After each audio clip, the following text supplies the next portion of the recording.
Okay. Welcome back, everybody. I hope you had a great lunch.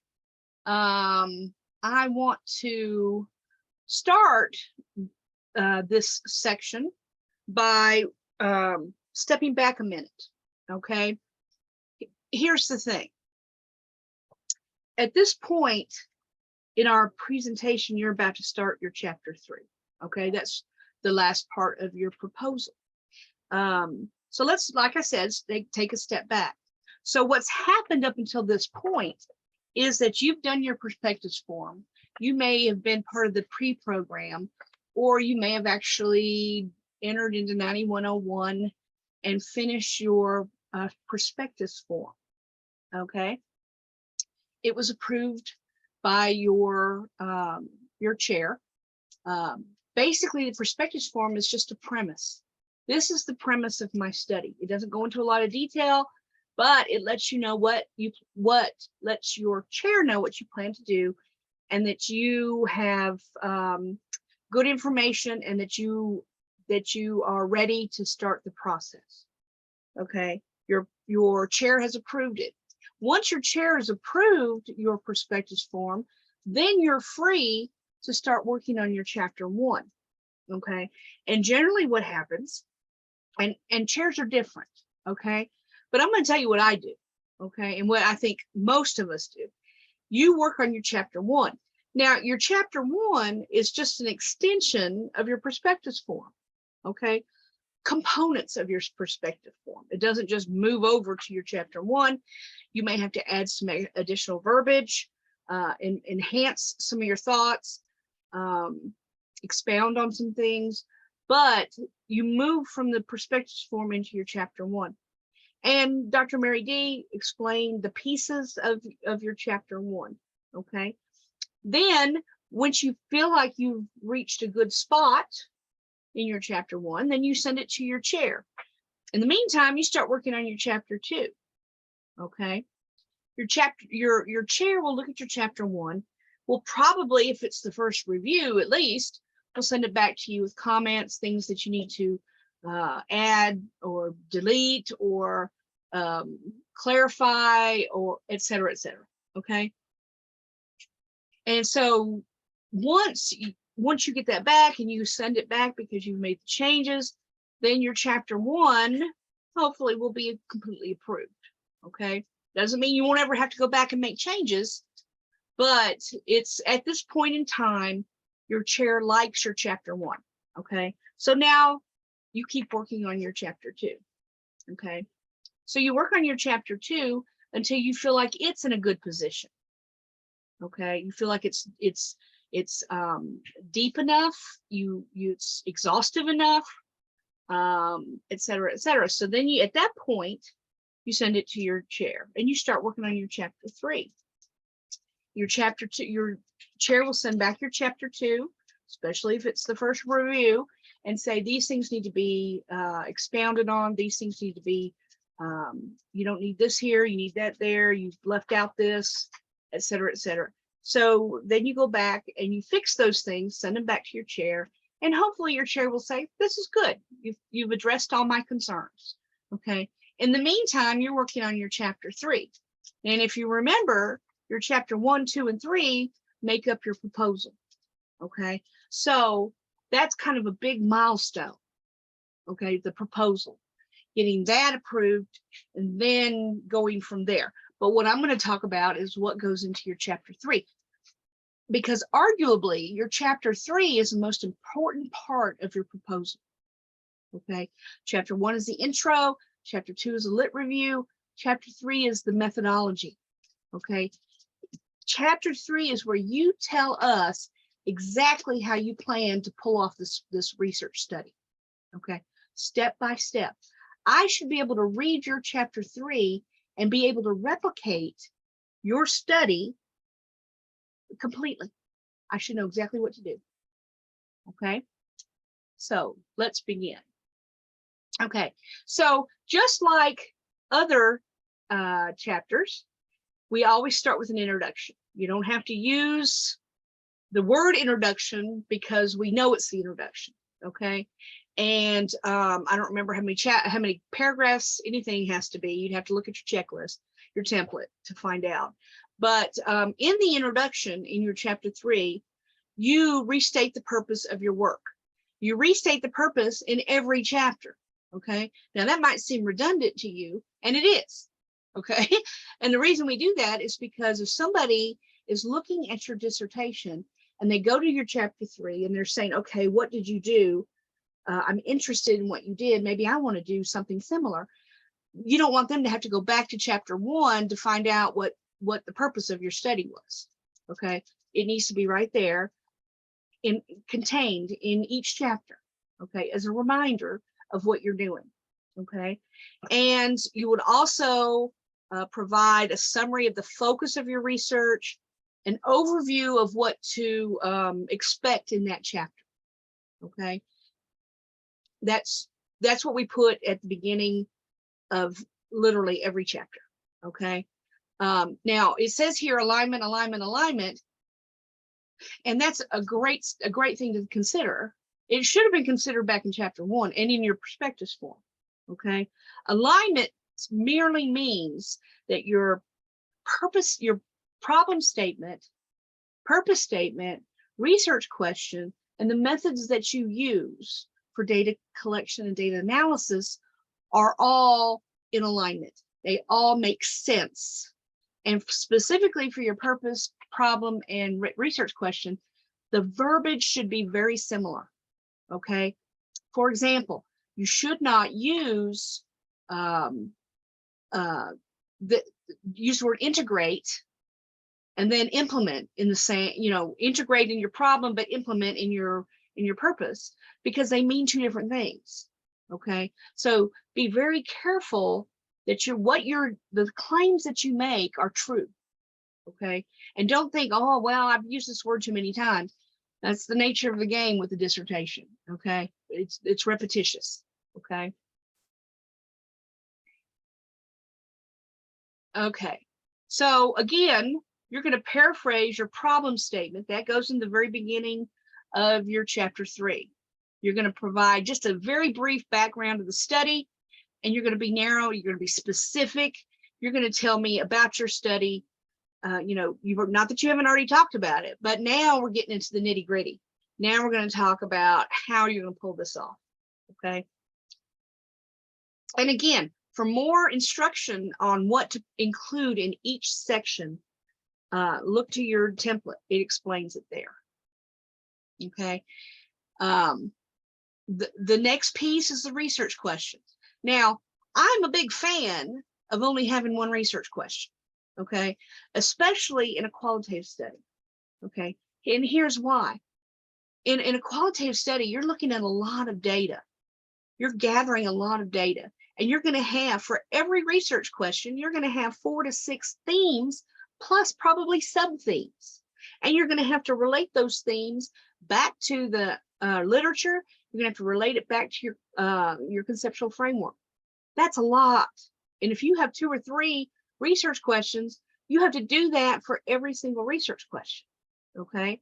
Now, when it comes to quantitative, we want you to have at least 2 independent variables. Okay. So what you can do is you can write them together all in one sentence. What is the relationship between variable A, variable B, and variable Z? Or you could split it out and have 2 research questions. That's up to you. Okay. And your chair. What is your chair like? I suggest you follow their instruction. Okay. But again, the research question needs to match the purpose, and it needs to match the problem. The problem, everything stems from the problem, everything. Okay. And so that's where you start, and everything should flow after that and should make sense. Okay. Again, you're going to have either qualitative or quantitative methodology. In your chapter 1, you have the same 2 sections, but in your chapter 3, you're going to do more. You're going to do more citations, more justification. Okay, because what I should see in your chapter 3 is, for this study, I chose a qualitative research methodology. A qualitative research methodology involves citation. Because of XYZ, you refer back to that definition, a qualitative methodology is appropriate for my study. I also considered a quantitative study. A quantitative study is definition, citation, okay? Because I'm not using hypotheses and gathering numerical data, a quantitative methodology is not appropriate for my study. And then you do the same thing for mixed methods, okay? Name, define, and then justify. Okay, very simple. Okay, just those sentences is all you need. Okay, all right. And the same thing goes for design. Should be next. Next thing goes for the design. Okay. In the design, you're going to say, if it's quantitative, for example, I chose a correlational design for this study. Correlational design involves define, cite. Because this study does X, Y, and Z, a correlational design is most appropriate. Okay. I also considered an experimental design. An experimental design involves definition, citation. Because my study is not doing X, Y, and Z, referring back to that definition, an experimental design is not appropriate for my study. And then the third one might be causal comparative or something else mentioned here, okay? But again, you're naming, you're defining, and you're justifying.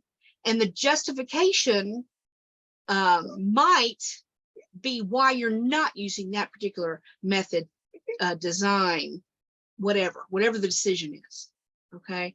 So you have to justify why you use something and why you don't use something else, okay? Okay, and the same thing goes for qualitative. You know, you might have chosen a multiple case study, but you also considered phenomenology, you also considered an ethnography or action research or whatever, okay? But you have to name it, define it, and then justify why you picked it or didn't pick it, okay? Statistical test, okay. Now this is where we get a little more involved, okay? Because in quantitative, you obviously have your statistical test. It's a different animal than qualitative is, okay? So when it comes to quantitative, what you're going to have to do is you're going to have to say, this is what I plan to do. I'm going to collect this data, right? I am going to, you might say, well, it's correlational. I'm going to use Pearson product moment, excuse me, which is a common correlational test, okay? But you can't say that for sure because you use Pearson when your data is normally distributed. If it's not normally distributed, you use Spearman, okay? It's a different statistical test. So that's what you have to say. It just, which statistical test I use will depend on how my test of normal distribution turns out, okay? Each of these, now, I'm not going to go in great detail because Dr. White's going to cover some of this, okay? But whatever you decide to do, how you decide to test your assumptions, test the hypothesis, however you do this, it needs to go in here. You need to tell me ahead of time what you plan to do. Okay. You're also going to have to talk about your population and your sample. Okay. And wait a minute, let me go back for a second. Okay. Because I talked about quantitative, but I didn't talk about qualitative. Okay. You're going to do the same thing with under methods in qualitative. Okay. And what you're going to have to do is say, I intend to, you know, interview, I do semi-structured interviews. I plan to do document review. You know, these are the things that I plan to do. This is how I'm going to do it. And this is how I plan to report it. Okay. So again, it's in your template. I'm just giving you some hints and tips on how how to approach these things. Okay. Now, when you're talking about quantitative versus qualitative, that you're talking about a difference between population and sample. Okay. Population is the overarching umbrella. For quantitative, it might be, I don't know, all, CEOs of banks, and you're going to have to narrow that down some for qualitative. It might be just in Texas. Okay. But we're talking about your target population, banking officials in Texas. Okay. But who's your sample? Well, your sample might be at least 5 CEOs of banks in Texas. Okay. Because now you're getting more, you're getting down to the nitty gritty now. Okay. You're not going to go to every bank in Texas. Okay. But you're going to choose 5 of them. It might be small banks, might be large banks. All of that has to be discussed. Okay. And if we're talking about quantitative, it might be, all CEOs across the whole United States. Okay. You have to think, for my study, it was software development teams in the United States. Okay. But that doesn't mean that I gave my survey to all of them. I went to G-Power and calculated out a minimum sample size. Okay. And I had to find people to take my survey. Okay. And again, Dr. White can help you with your G-Power, with calculating what your sample size should be. Once you have good problem statement, purpose statement, and research questions with your hypotheses. Okay. Feel free to jump in if you have any questions. I'm missing my chat box. Oh, there it is. Okay. So if you're talking about qualitative, you're talking about convenience sample. Okay, because you're going to go out and you're going to find 5 bank CEOs, and probably the first 5 that match your your criteria. Okay, so but when it comes to quantitative, you can imagine if you're using SurveyMonkey or some similar tool to help you with your participant list, you're not going to be able to say, okay, for every organization in the Southeast, I want 2 people to survey from each organization. Okay, now that doesn't make sense, and hopefully it doesn't make sense to you right now. Okay, the thing is if, let's say, for example, you were doing studies of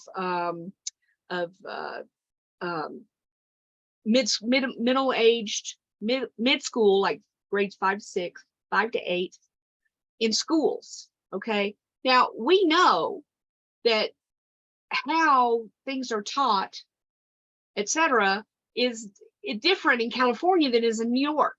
Okay. It's different than when you're in urban versus rural, so how can you get a good distribution of people? Would you say, okay, I'm going to choose 5 schools in every state? All of these topics have to be considered. How am I going to get a good sample? Okay, because Christina has a question. Can you still use SurveyMonkey surveys for qualitative studies? Generally speaking, no, because surveys are quantitative. Okay, and you could create a qualitative questionnaire, but I'm here to tell you that most of the time people don't type a lot with those surveys, with those questionnaires. You can say, okay, how do you feel about working in telework in your organization? And they might say, oh, I like it. It really suits me. But you're not getting that depth of information that you need in a qualitative study. That's why you have to do interviews. Okay, or a focus group or something like that. Okay. So the big question here is, how are you going to recruit? I use Snowball in mine too. I went to IT people and I said, hey, you got any buddies that you can send my survey to? That's Snowball sample. Okay. Whichever ones you choose is based on the type of study you do and what makes sense for your study. Who do you have access to? I warn students, I'm going to do a multiple case study. and I'm going to do it on CEOs and banks. Do you know any CEOs and banks? Do you have any kind of an in that situation? Well, no, I don't know anybody. Well, how are you going to find somebody? You know, you want to find 5 of these CEOs who are very busy, you know, and you want to get to them and ask them to let you study their organization and interview them. You know, especially back in heavier COVID days, I had students who had a horrible time trying to do case studies. They ended up having to do pragmatic inquiry, which means that it's very similar, but you don't have to go through an organization. You can go through social media or some sort of workplace group or conference, something like that. Okay, but the reality is that with case studies, especially, unless you already know somebody, unless you already have some sort of an in, it's hard to do case studies. Okay, so keep that in mind.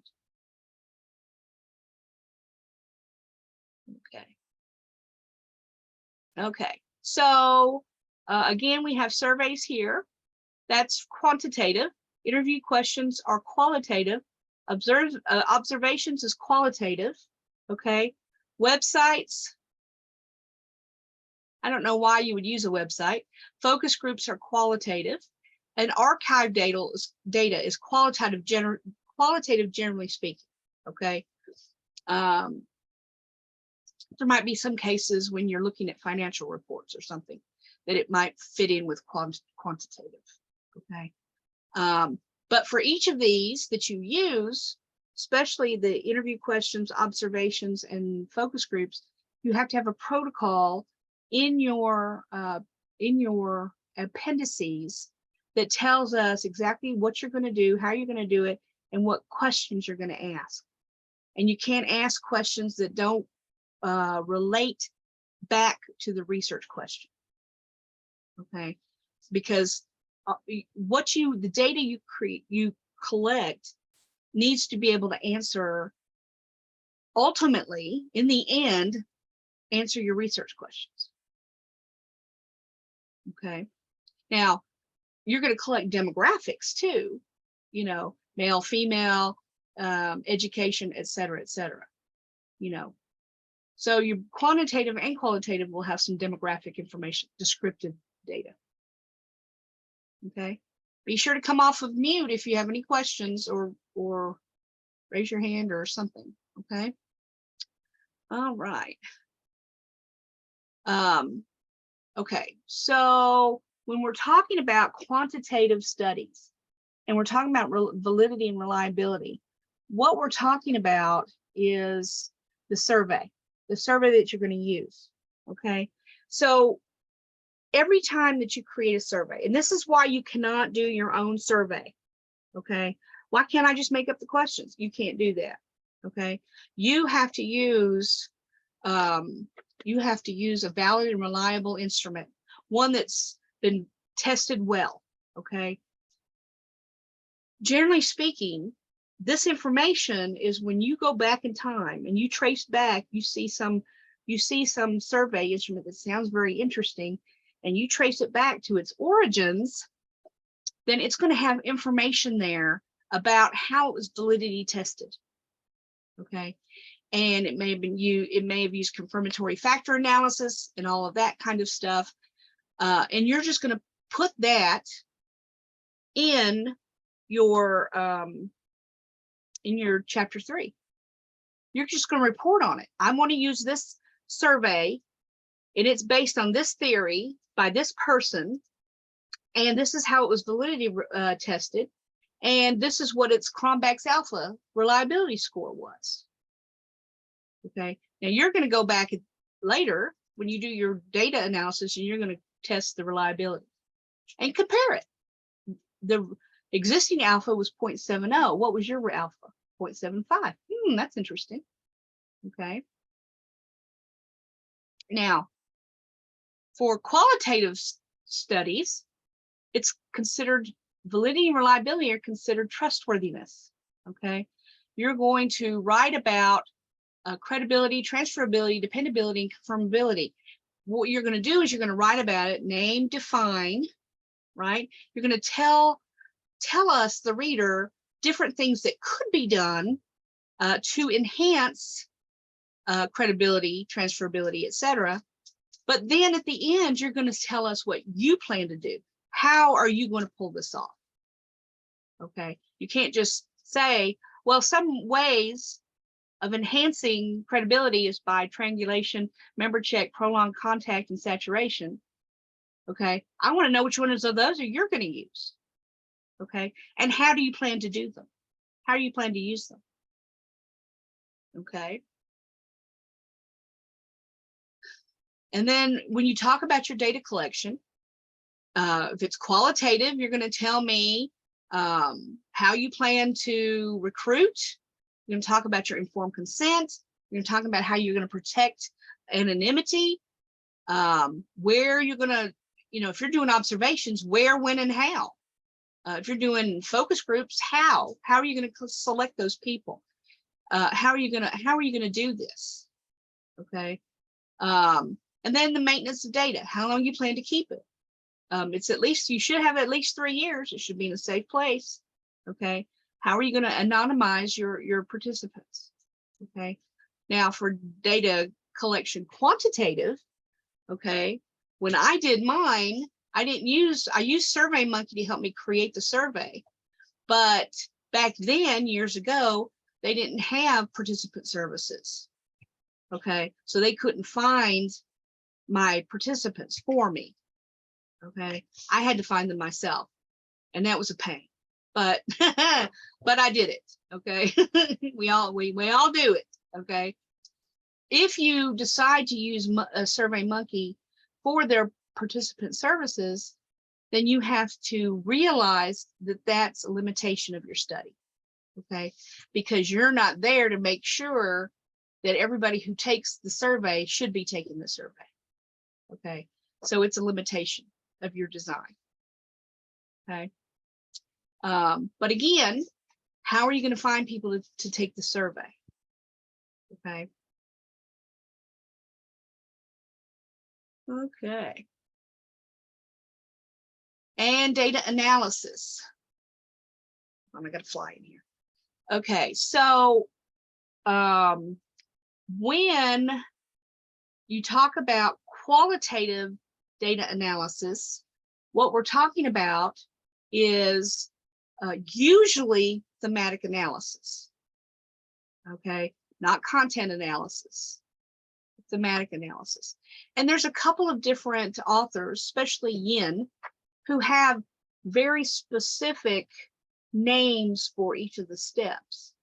But basically what I want to hear in here is that how you're going to transcribe your data, how you're going to get it into in vivo, how you're going to member check, because everybody needs to member check, how you plan to code that data, how you're going to categorize it, and how you're going to create themes. Okay, if you can't tell me that in a clear,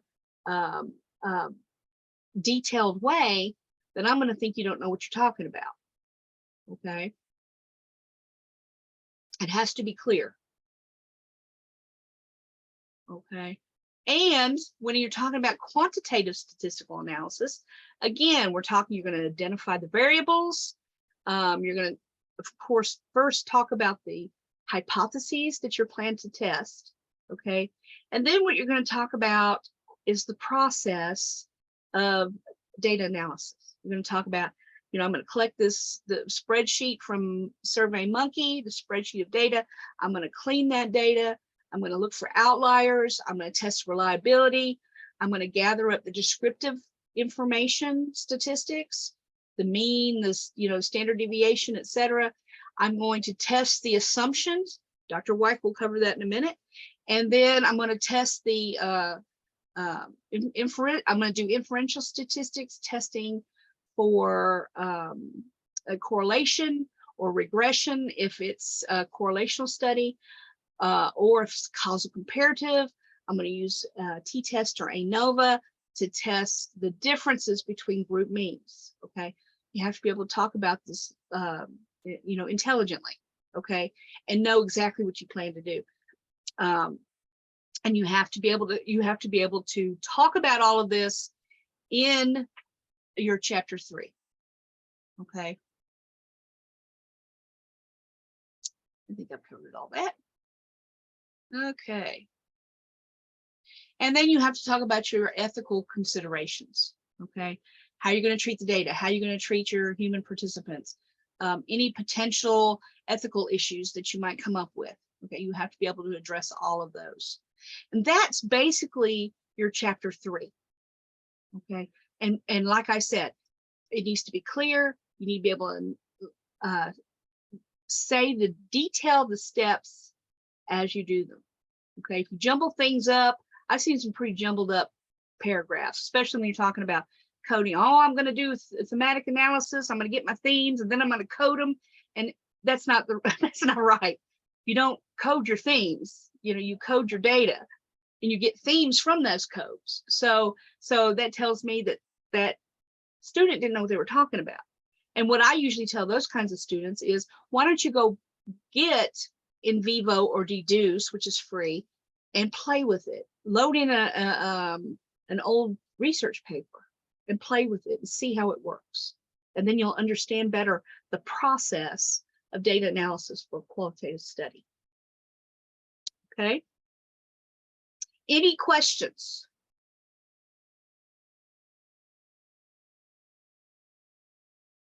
Any questions? I don't even know what time it is. Hang on just a minute. Let me check my little schedule here.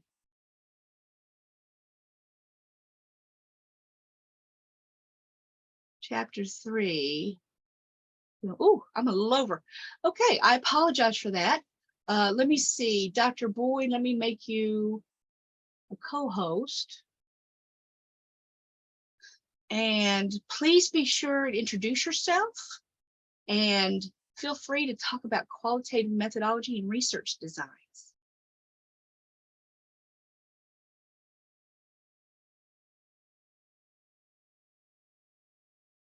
Are you there? You might need to unmute. Okay, am I good now? There you go. Yeah, I can hear you now. There we go. Thank you very much. Okay, thank you very much.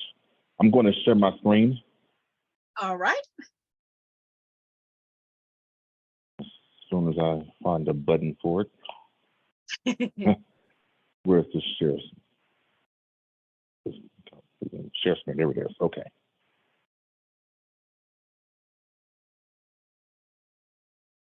All right. Good morning, afternoon, everybody. I am Dr. Jesse J.B. Boyd, and my camera is here. And I'm coming to you live from Dallas, Texas, the Metroplex. I am your qualitative research methodologist, which means that anything qualitative, please feel free to contact me about it. And today we're going to talk about the qualitative research method. At any point you have any questions, please stop me. I talk fast, I talk loud, but please let me know if you have any questions. All right, let's do it. All right, so the objective here is to understand how researchers use the qualitative method to conduct research. Our topics today will be the qualitative research method, the design, some terms, alignment, triangulation, interview techniques, data analysis, data coding, and emerging themes. So as you know, there are 3 types of research methods. You have quantitative, qualitative, and mixed methods. The good news is you cannot do mixed methods at CSU, so don't even think about it. And the good news is we'll save you a whole lot of time. All right, so qualitative method. We use the qualitative method to understand a research phenomenon from a humanistic and/or idealistic approach. So what does that mean? We want to know what people were thinking, their thoughts, their beliefs, their experiences, their attitudes, their behaviors, their interactions. There isn't a survey in this world that will let you quantify thoughts or beliefs or behaviors. If you had one, let's say that the question was how happy you are at work, scale 1 to 10. Well, I may put 6 as being very happy, and you may say 4 and you're very happy as well. So even those numbers are not really in sync with other people. In order to understand how they're feeling, their attitudes, you must ask them questions. And I love qualitative because it gives researchers, it gives the people voice to participants. They give a chance to tell you what's on their minds. I ask you questions and I get a response, the entire response. So what are some designs? Well, the one you would use at CSU is called pragmatic query. It's a very basic design where you focus on an industry. So let's say you want to study nurses in the medical field, whatever. You would study nurses in the medical field. Phenomenology is used to explore the everyday experiences of people.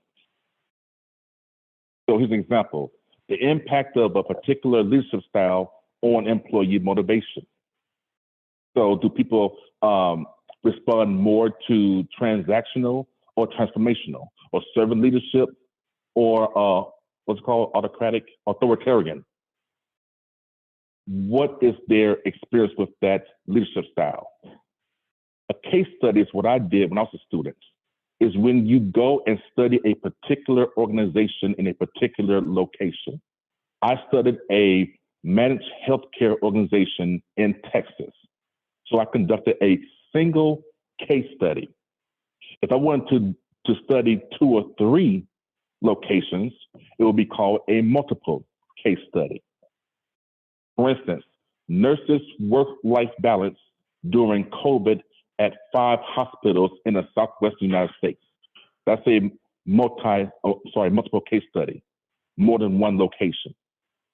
Grounded theory is used to generate a theory that is grounded in data to uncover social relationships. I've only met one person who has successfully completed and defended a grounded theory study. It is no joke. You are literally creating a new theory for the world to recognize. The good news is, don't worry about it here at CSU.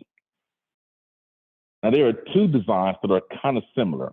One is called a narrative, and the other is a phenomenology research design. Here's a very basic example of the difference. Let's say that somebody wants to interview somebody on death row. Okay?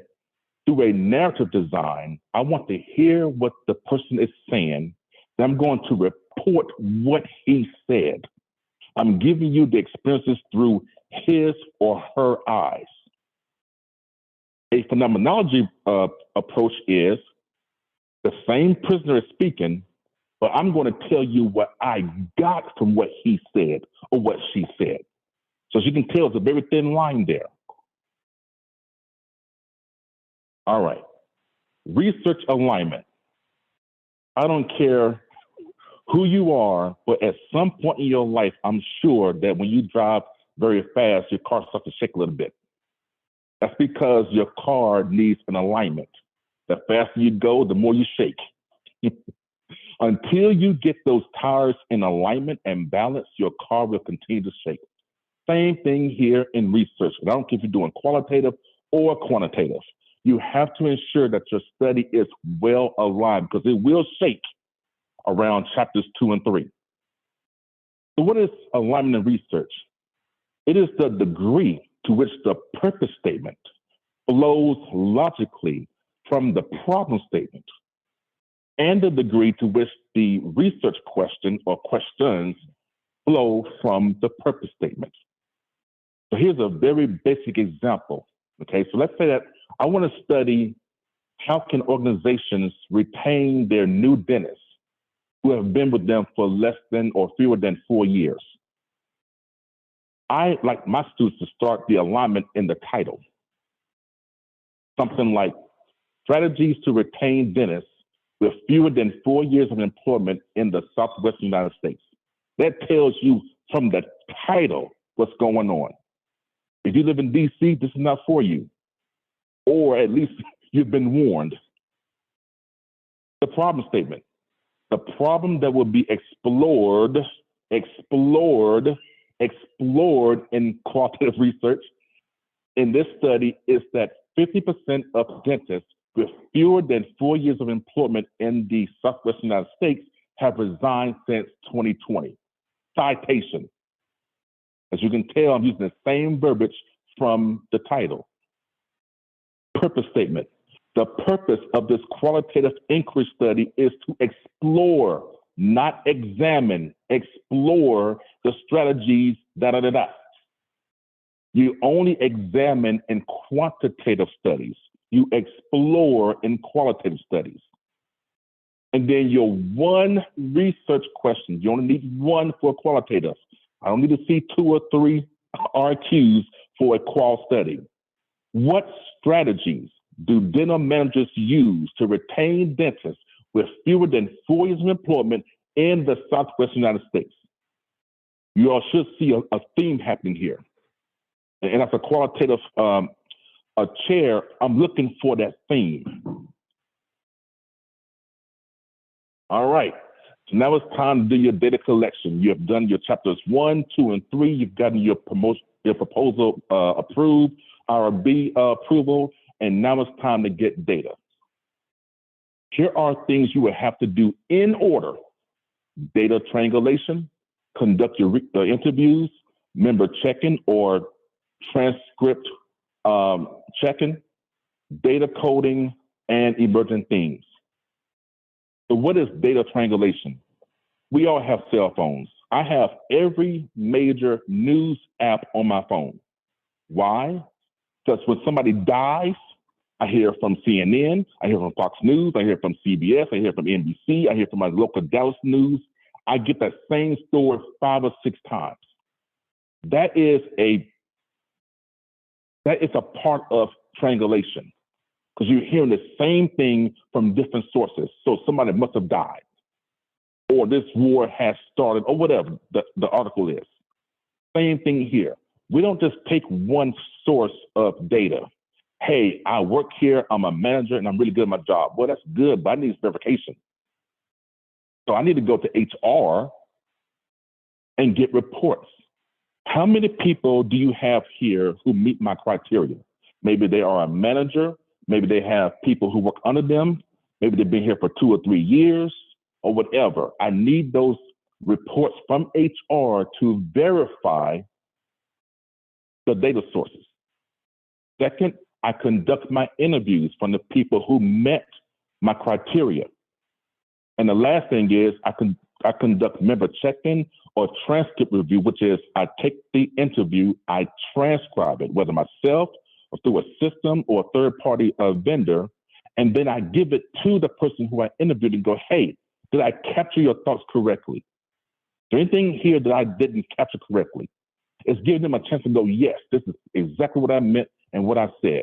Those are 3 pieces of data triangulation. At that point, you have established credibility and validity in your study. So now it's time to do your interviews. You know, I've heard some horror stories with interviews. I've heard of students doing interviews for an hour, it ends, and the student didn't push record on the audio device. Now what are you going to do? You know, I've heard some stories. So here's some of Dr. JB's tips for interviews. You will conduct what's called a semi-structured interview.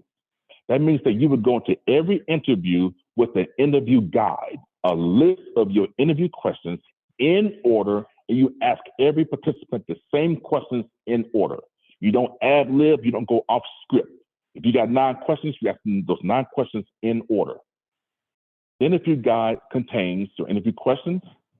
You must have at least 7 questions, at least 7. And the interview questions must answer the research question. So if your question is, how do I retain my dentist? Then your questions must somehow be crafted in a way to get that answer. So who to interview? Participants who have positive experiences. This is very important. Some students want to talk to people who are not good at the problem. In other words, if I'm trying to increase employee retention, then why interview people who have lost employees? I want to know, what have you done well to retain your staff or to stay in business? What have you done that's positive? Schedule at least 30 minutes or up to an hour for each interview. What you don't want to do is go long and then go into their personal time. Never use closed-ended questions like, so, were you, oh no, were you successful doing this? Yes. Well, that tells me nothing. Give me a how or what or which, or explain. Give me an open-ended question. Conduct interviews in person or electronically.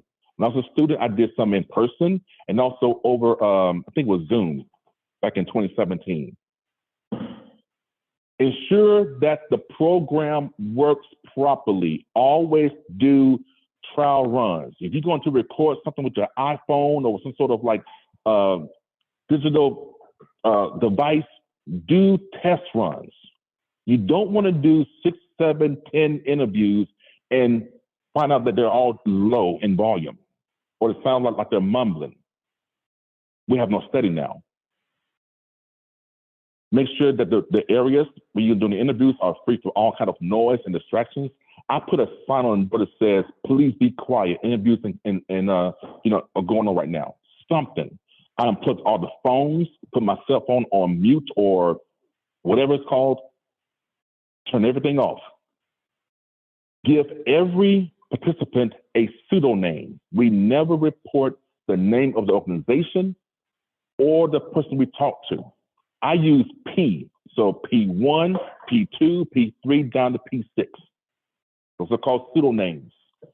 Every interview must be recorded and transcribed. Then you want to conduct member check-in or transcript reviews. That's when you've done your interviews, you transcribe them, and you give them to the person who you interviewed for accuracy. Allow at least 48 hours for every participant to go, yes, I reviewed this and it's accurate. Now it's time to code and come up with your themes. There is a free program called Taguette, Taguette. I will say it again, Taguette. I've actually used the program and made 3 videos that are in the WRC that you can look at and go, okay, I can see what he's done step by step. In here, you will code your data and have emergent themes. So here's a fake interview question and response. In your opinion, why do you think that employees remain in the organization? Well, I have to believe that my leadership style has a lot to do with it. I practice transformational leadership and do not micromanage. I try my best to ensure that employees do not have to work late or come to work earlier than normal. I have an open door policy, and my employees know that I will always have time to talk to them. Every morning, I walk through the department and speak to everyone. I believe that speaking and acknowledging them first thing in the morning lets them know that not only do I need and respect them, but we are also in this together. We are a team. That one response there is littered with information. But as the researcher, you have to know how to code that. So let's do it. What you want to do is, when you find like codes or like thoughts or themes, I like to highlight them a different color. So for instance, my leadership style, transformational, they're all yellow. Leadership, I don't micromanage. We are in this together.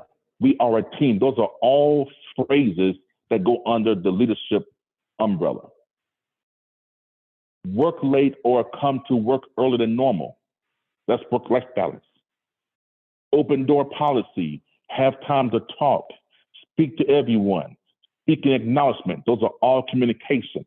So you would go through all of your interviews question and response by response, and code the entire document like this. And when you're done, you may have 3 to 6 emergent themes with, I don't know, leadership may have 200 hits. You may have 75 or 80 for work-life balance. And that's how you come up with your emergent themes. The key here is do not start a study with bias. I don't care what you know, what you've seen in your past, or even in your current life. You report what you have been given. So in conclusion, we talked about the qualitative method and the designs, some terms, alignment, triangulation, interview techniques, data analysis, coding, and emergent themes. Are there any questions? Hi, Dr. Boyd. I have one question regarding Hi. the interview. So Sure. are there ways in which you can use a strategy or a technique to foster a greater deal of trust or honesty from them so that someone doesn't give you an answer that they think casts them in a good light, or they then read over the transcript and say, oh, that casted me negatively, I'm going to change my words? That's a very good question. And honestly, what I do is it is perfectly legal to give your participants a list of interview questions in advance. So this isn't a pop quiz, so when you have your 7 to 10 people, whatever, give it to them. Give them, 4 days to go over it so they can give you their answers. And it's not, again, a pop quiz. We're not trying to, I caught you. No, give me some answers. I got to study. I got to do. I need some responses. That's what I would do. Thank you. And also, no problem. And also, build rapport. Don't start an interview. Hey, how you doing? Number one, talk for a minute. How things going? How long have you been here? What's going on with you? Watch football? Get to know them first and then start. Build rapport first. Great question. Any others? I know you said to have a list of questions. What happens when you get to the coding and emerging themes? And maybe it's not enough data. What if we didn't ask the right questions? Can we go back and ask more, or is it a one and done? Like, we need to make sure we get it right the first time. That's a very good question. Technically, it's a one and done because we don't want to bias the study. Because if you got additional questions, well, first of all, we can't add to the interview guide. If we got 9 questions, we got 9 questions. You know what I'm saying? Now, there's a thing called data saturation. That means that I'm asking the same question to different people and I'm getting similar responses.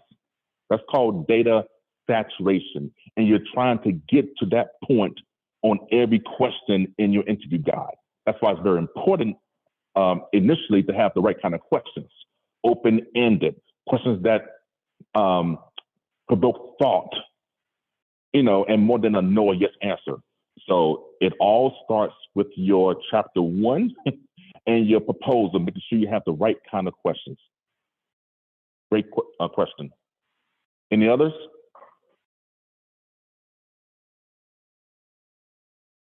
Well, thank you for your time, and I'll see you later on in your journey. Thank you very much. Thank you, Dr. Boyd. That was My very pleasure. interesting. Lots of good information for the students. Now it's time for you all to hear from Dr. Wyke regarding quantitative methods and designs. So, Dr. Wyke, feel free to introduce yourself and start your presentation. I can, anybody hear me? Can you hear me? Okay. Yeah, I can. Oh, there we go. Okay, and I need to share my screen. Let's see, I'm on this one. You should be seeing the PowerPoints. Yes, we can see them. Okay, good. Hi, everybody. I'm Dr. Chris Wyke, and I teach the easiest course we have in the doctoral program. It's the RCH 8303. It's that really easy stats course. Anyways, I know some of you in this residency right now are taking the course right now, and it's not that hard. And also, I facilitate the research on sessions well, not every Wednesday, pretty much almost every Wednesday night at 6 p.m. And I'll show you more on that. And I'm going to say something here. I think it's true. Quant is all about data, and true. Quant's the best way to go. Now, some of you might say maybe not so, but I think quant's the best way to go. Okay, so there's different types of quantitative research, and here at CSU, we pretty much have 3 types that we kind of use. It's the correlational design, causal comparative design, and regression. So that's a correlation. That's a relationship between 2 variables. We also have a difference in groups. That's called t-test and ANOVA. We're just checking to see if there's differences in the groups. And then we're trying to predict something. And in the academic rigor hierarchy, correlation is down here, t-test, ANOVA, and regressions at the top. So, but they're all good studies. They're all good ways of running your studies. And the goal of your dissertation is to graduate and get that doctorate. And then later on, you go save the world. It's really hard to save the world when you're working on your doctorate because it just becomes really, really hard. But anyways, okay, so the problem statement, you got to come up with something that you want to research. And it's just begin with an initial statement about the topic, evidence, a consensus, what have you. And the bottom sentence is you're looking, describes a gap in the academic research in the specific area of business administration or occupational safety and health. We got OSH folks here, I think. So the key is your problem statement, you've got to do something with that problem statement. And what you end up having to do is you need to turn that problem statement into a research question. So are you going to see if there's a relationship? Are you going to see if there's a difference in groups, gender, day shift, night shift, types of vehicles, what have you, but groups? And you need variables. And variables is something in quant that we use to measure. So like Dr. Boyd was talking about, if I'm going to measure happiness, there's surveys on happiness. Well, happiness is the variable, and we're going to use a survey to measure that variable. So whatever it is you're going to research, you got to figure out what are you going to measure. And then once you figure that out, then you got to find out how you measure that. Okay. So right now, I'm going to take us to the DWRC. And the DWRC is a perfect place for all kinds of information. And this is the landing page here. And then when you land on the DWRC, you just scroll down a little bit. And I was talking about research on, and for the quantitative is here. You just click on that.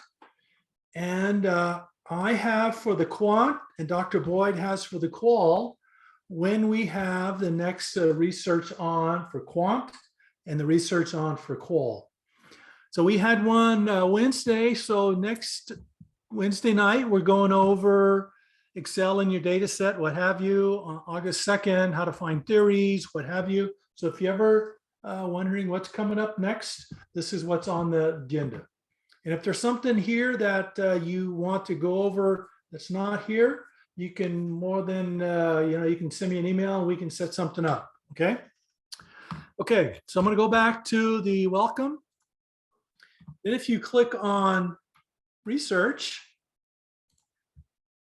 and there's quite a bit of stuff here. There's quantitative material and qualitative material. And here there's some videos. Now these videos are a little bit old, and the idea behind these was we were trying to make them under 10 minutes. Well, it's really hard to make them under 10 minutes because there's more involved. But if you need anything special, just let me know. I've got lots of videos I can send you. Then if I go to the dissertation page, click here on apply dissertation. And then I go to chapter 2. And this one here is really interesting, and it's really something to think about. And go to resources to help you organize your lit review. You click on that, and there's an article in here. It's called the crap test worksheet. I really like this one. And what it does, you'll find a source. And whatever source it is, if you go through this little worksheet, it'll tell you whether or not the source is any good or not.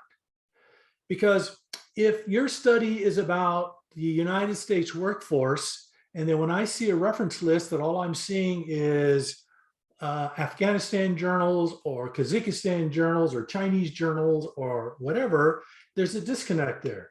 It's hard to pull a lit review from countries other than the United States unless you're kind of limited on that. So it's very, very important to make sure the sources you use are relevant to where you're trying to do that study. Then I'm going to go back here. Then for those surveys we were talking about, those variables, surveys, there's free use surveys. And these are just an example of some, and there's just like tons of them. And your job is to find already published, peer-reviewed academic studies that publish that survey. You can't make up surveys. You can't find a survey and change the words to suit your needs. Did I mention you can't make a survey? You don't do that. There's a rigorous process that's involved, and it's longer than just a dissertation. But anyways, all kinds of surveys there. Then I'm going to go back here to chapter 3. And this one here, you're going to need to probably download this at some point. And I go to qualitative resources. Is that what I want? Yeah. And here's a program called G-Power. Just remember this. And G-Power is a program that tells you how many people you need for your study.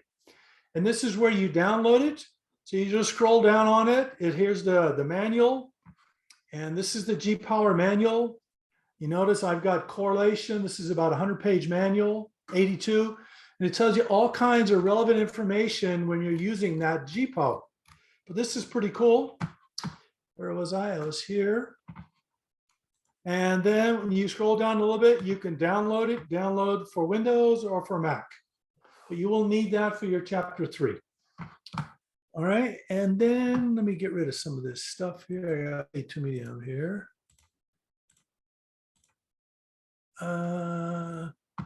One thing that's really important is I go to chapter 1. And chapter 1 brings you to management theories. And you're going to need a theory in your study as well. And something that I really like is this article by Grant, Osanlo, and Osanlo. This is kind of like a really good article that tells you what a theory is. And a theory is basically the blueprint of your study. It's like if you were building a house, you would need the blueprints. Well, this is it's only 15 pages. And I know that the small font, dense articles is not a problem for every one of y'all because you're all doctoral students.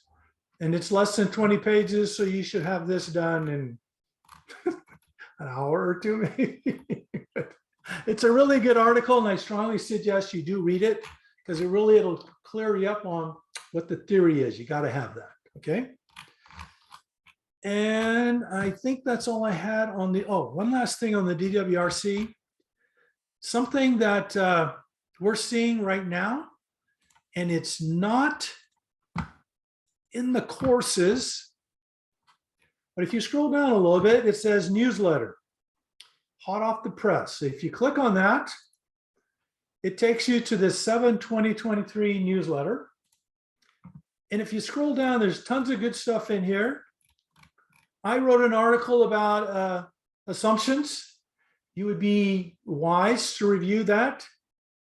And it kind of talks about what the assumptions are. But just past that article, there's one about how students can view grades and professor feedback. I know that in other classes, you may not have been aware you could even do that, but in the RCH 8303, the stats course, you got to be able to see that feedback. It's very, very important. Okay. So, but again, this little article here on assumptions, it might be a good idea for you to read that. Okay. So we got rid of this. And so slide 5 starts us. We've got our problem statement. We've worked on turning it into a research question. We've decided we're going to do correlation, which correlation is just, is there a relationship between two variables? And I would have a population of people, and I'm going to give them 2 surveys, say job satisfaction and intentions to quit. Those are my variables. So it says, you read the research literature, and it says, future research is needed to determine if there is a relationship. Okay, fine. So things to think about. What is your population and sample? Do you have access to them? And what type of variable will they be? Now, those look like little bitty sentences, but they're really, really important. So I'm going to get rid of this. I have no idea where that is, but it's cool. But I'm going to bring us to the city course. And for those of you that have not been exposed to the essentials of statistical analysis, we have this stats program for you, and it's free. And in the RCH 8303 stats course, we're going to ask you to go do some of these modules. And on part 1, I'm going to go to population and sample. And then it's 1.4 population is the universe of cases to which your research questions and hypotheses refer. So whatever it is you're thinking of studying, you got to have a population or a bunch of people. All right. Then the population is the entire group of people, but we usually cannot assess all of them because they're constantly changing. So we draw a sample. When we draw a sample, then we use what's called inferential statistics. And that's what we do with the t-test, the ANOVA, and the correlation, what have you. Then we go to sample. Sample is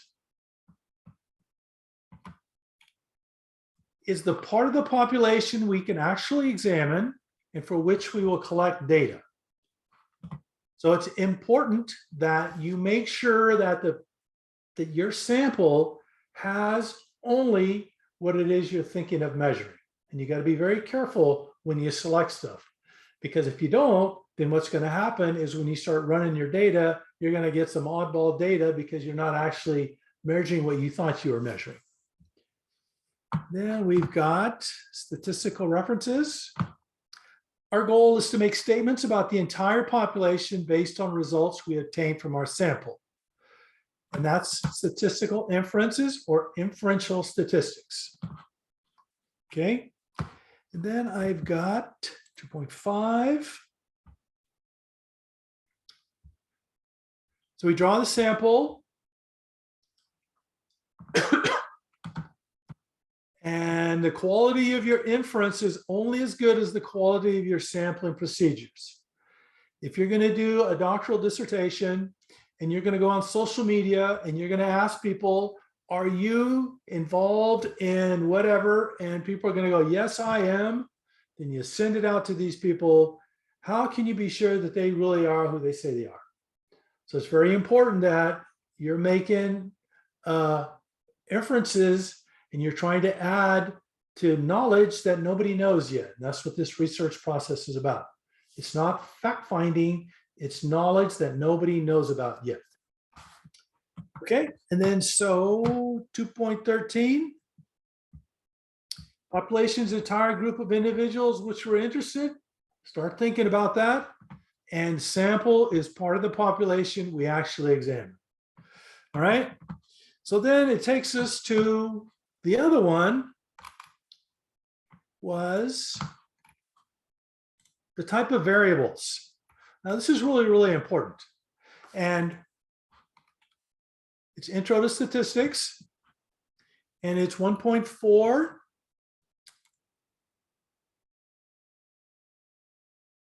I don't think I'm on the right one. Nope, I'm not. Am I at the right one? No, here we go. It should be on 2.2. So your variables, you need to figure out the type of variables you have. Do you have dichotomous variables? Dichotomous variables is yes, no, male, female, Chevrolet, or no, car or truck, only two. And the reason you need to know that, because some statistical tests, you can only use this type of data. Or you have unordered categorical variable, cars, trucks, or vans. Or trucks, vans, or cars, there's no order. That's called unordered categorical. Then you have ordered categorical variables, small, medium, and large. Large is greater than medium, which is greater than small. So the type of data you're going to be collecting, you need to determine what type of data that is, and that drives the type of tests you can use. And then there's continuous data, the numbers, 1, 2, 3, 4, 5, 6, 7, 8, whatever it is. And then that is 2.6. So next one is 2.9.3. For those of us in the quant world, a lot of us use surveys, and you could use examinations or whatever, but quant and the Likert scales, you can generally treat them as interval scales. So variables based on rating scales such as 1 to 5 are generally treated as interval. Now, some people will say, no, it's an ordinal, but this program has been vetted by high-level folks. So you could use this as your justification for using the Likert scales on a scale of 1 to 5 as interval. And then the last one is 2.10. So it's very, very important you understand the type of data you're going to collect. Your surveys, whatever survey it is, you need to determine the type of data it's going to collect. Then you're going to need to figure out, how do I end up with the final number for each person? A lot of people will go find the survey, and then they'll get to their chapter 3, and their chair goes, hey, wait a minute. How are you going to interpret the results of this survey? You're going to go, I don't know. Or it says here I can do this. Well, when you start digging into the instruction says, well, it is this type of data, or it doesn't even you can't use it for statistics. It's some oddball data. So it's very, very important you understand that. Okay, so I did that. And then, so slide takes me to slide. So we've done the population sample, the type of variables. How do you write a research question? It's really pretty easy. We have the research question, and we're looking for a null hypothesis and alternative hypothesis. Does a relationship exist between job satisfaction and intentions to quit among registered nurses employed in not-for-profit hospitals in Texas? Now, there's a lot packed into that question. Relationship tells you it's probably correlation. Job satisfaction is a variable, and intentions to quit is a variable. I have a survey that measures job satisfaction, and I have a survey that measures intentions to quit. My population is registered nurses, not any nurse, registered nurses. They're employed in not-for-profit hospitals, not county-owned hospitals, but not-for-profit or whatever in the state of Texas. The null means you found nothing. There's no relationship. The goal is to reject the null and accept the alternative, which says a relationship does exist. When you accept the alternative hypothesis, you've got something, and then you can report that in your chapter 5 that you actually found something. Okay? And this brings us to the next slide, which nominal, ordinal, interval, and ratio. Those are those terms. Is it dichotomous? Is it unordered categorical? Is it ordered categorical? Is it interval or ratio? You have to know the type of data you have. Okay, so this is slide 7. And here there's different types of correlation. And then for all the other tests, there's different types of tests for them, depending on the type of data. Pearson's are correlation interval scaled. Spearman's at least ordinal scale, and or the data are not normally distributed. Phi, dichotomous, point biserial when one is dichotomous and the other is interval. So it's important you kind of know the type of data you have. Did I mention you got to know that? You got to know that. Okay. And then the survey instruments, we kind of talked about that. What type of data do they ask for? Fully understand those instructions. I mean, I've seen some studies, students have collected data and then, well, what do you do with the data now? I have no idea. You go back and read the instructions, just like, So we're catching it at chapter 3 before it goes to the IRB, but you as the researcher need to understand those instructions. Get the original published study of the survey and the latest follow-up studies using the instrument. That's very, very important. Make sure you get approval to use the instrument from the author or copyright, and your IRB will need that. All right. So, and then it's important to fully understand the assumptions for each test. Now, in the newsletter, there's an article I wrote there, but the assumptions are basically the rules. And I have a document here, and it's basically just, I did screenshots of those city essentials of statistical analysis. And if you're doing correlation, these are the rules. And the rules are before you can use a certain test, you've got to test your data to make sure it's normally distributed. Is it a linear relationship? Is the data homoscedastic? Is the variance good? Is it the collinearity is good? What have you?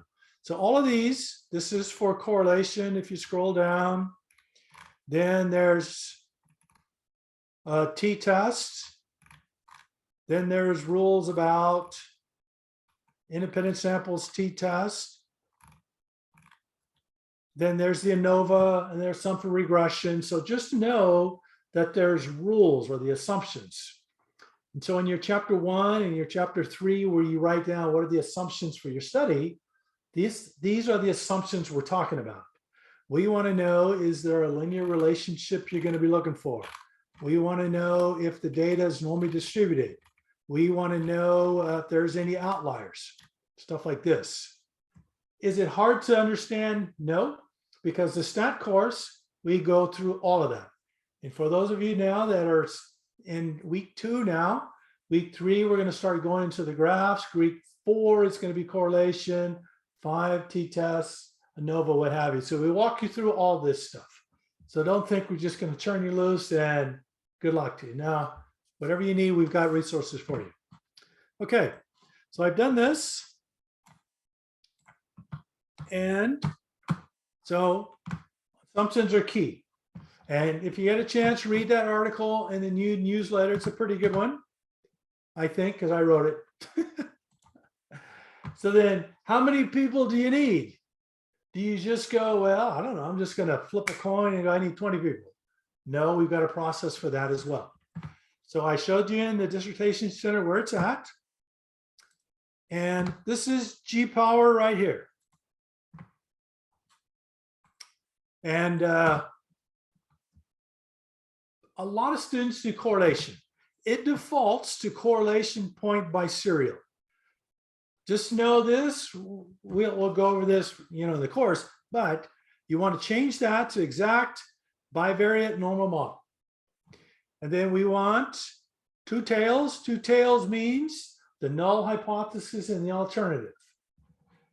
Error probability is 0.05. That's your type 1 error. We don't want to say we got something when we don't. So we put it at 0.05. And then powered, or this is type 2 error. We change that to 0.80. 1 minus 0.2 is 0.8. And that says we don't want to say we don't have something when in fact we do. So we change those 0.05, 0.8, and we just hit calculate. It says I need 84 people. To get 84 people, you might need about 150, 200 people, because the response rate might be 25, 30%, maybe more, maybe less. So just realize that. And then let's say, okay, I didn't get 84 people. And then I only got 63 people. And you go, uh-oh, what do I do now? That's okay. You complete the process. But what you do is you go post hoc, which is after the study, after you've collected your data. Now I only got 63. And it tells me on the bottom right, this is power level is 0.68. The study is underpowered, which means I don't have enough people. However, if it is statistically significant, that's okay. You found something. But if it's not, you can say in your chapter 5, one of the reasons was the study was underpowered. I was only able to collect whatever.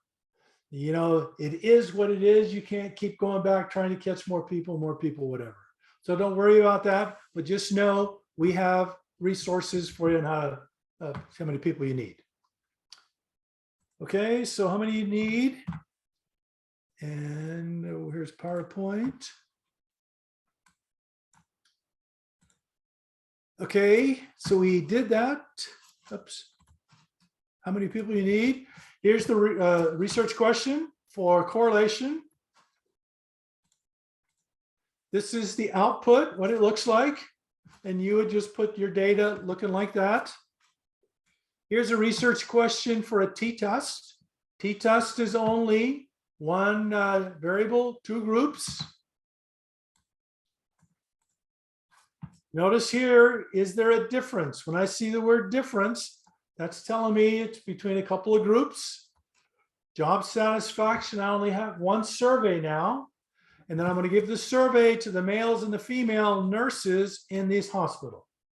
And that's a pretty powerful statistical method to determine if there is a difference.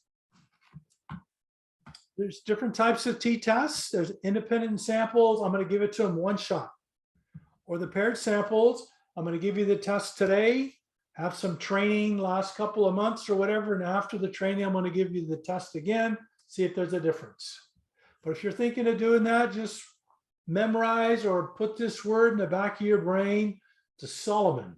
The Solomon 4 group. Just remember that, because it's not as easy as it looks. This is what the output looks like. And then the last one here is regression. Now, regression is pretty high up in the rigor. Here, you're actually going to find something. You're going to predict something. Correlation is just a relationship. You're not causing anything, not proving anything. A t-test, all you're doing is saying, is there a statistically significant difference? It's not by chance. But regression, you are actually predicting that that variable is actually causing whatever. So here's a question. Does job satisfaction predict organizational commitment? And you could run that data, and if it comes out statistically significant or whatever, you could say job satisfaction does predict organizational commitment. And it would be based on the numbers you got, but still, regression is much higher. But as with anything else, the harder or the more rigorous something is, the more complicated it becomes. And those of you in the stats course, you're going to mess with this in Unit 7 and Unit 8. And this is what the output looks like. Okay, so I did that. So the stats program that we use, I still got 15 minutes, is R Commander. Now this is R right here. And a lot of people get tripped up on this because they think that when they download it, all you get is R. R is a code-based program. It's hard, but we add a point-and-click user interface called R Commander. So we would type in library R Commander, and then it pops this up. And this is R Commander. I've got a data set loaded up here, and I can do all kinds of stuff with this. It's not code, it's point and click. Whatever it is I want to do, it works great. So what I'm going to do right now is I'm going to give you an example of how easy it is to run a correlation. The hard part is getting to where you can actually run it, but I'll show you real quick. But before we run the data, because I've got the data set loaded, before we run it, there's one thing you got to do first. I like pizza, so I'm going to get on the phone and I'm going to call the local pizza joint. And I'm going to say, I would like a pizza to be delivered here. And they go, okay, I'll be ready in 30 minutes. So you got 30 minutes to get this thing done. I've got 14 minutes left. So the data set is loaded. First thing I'm going to do is I'm going to check the reliability of my tests, my study. So I've got scale reliability. And my first survey is I'm going to check to see what the Cronbach alpha is for my data. So I've grabbed them, I run it, 0.83, I'm good. Then I'm going to check the reliability for the second one. And my second survey is, notice I've got them coded with 0.89. Notice I got lowercase q, that's the first survey. Uppercase q's is the second survey. Both of them were high reliability coefficients. I'm good to go. Easy to do. Your job is to, when you get your data back from SurveyMonkey or whoever, is to put it in a format that looks like this.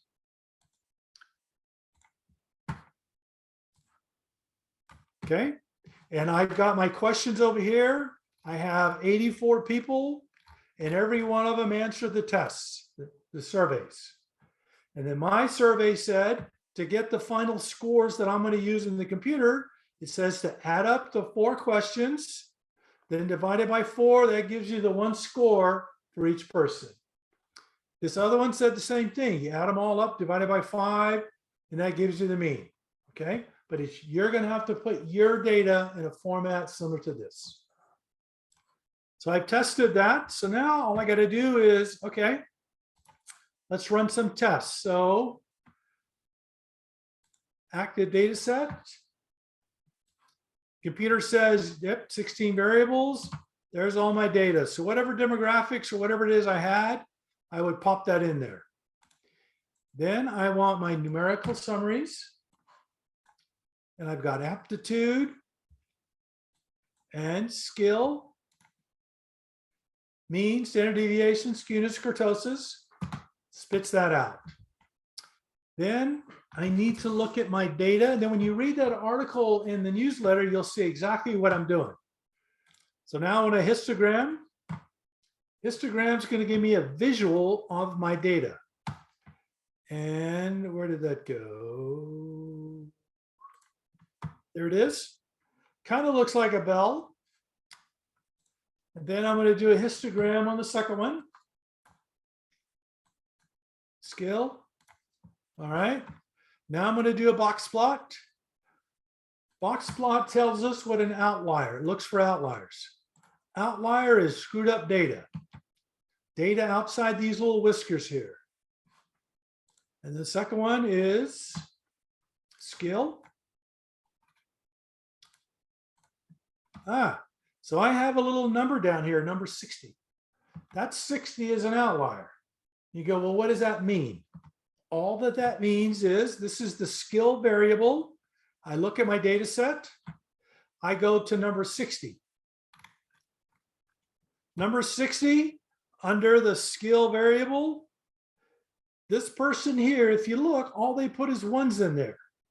So the computer said that's some oddball data because this person obviously didn't care about the survey. And that is an outlier. So I could either remove that, make a reference, source it, or run it with it, okay? But that's all that is. Then I'm going to do a QQ plot. QQ plot is kind of cool. Gives you a pretty good visual. And what that is, this line here is what the computer thinks a normal data looks like. And all these little dots and things are your data points on this line. And if your data is within this shaded area, then it's high likelihood your data is normal. If it's outside of that, there's a chance it's not. And that's something to be concerned about. So that is the aptitude. So now all we need is the skill. And then I've got some outside. I got some data points on here that are kind of maybe jacked up. But these are all visuals, and it's due to, or it's open to interpretation. So the final thing we do is we actually run a statistical test with numbers. And this will give us a definitive if it's normal or not. So we go to test of normality, aptitude. It's greater than 0.05. The aptitude variable is normally distributed. Perfect. Then the other one,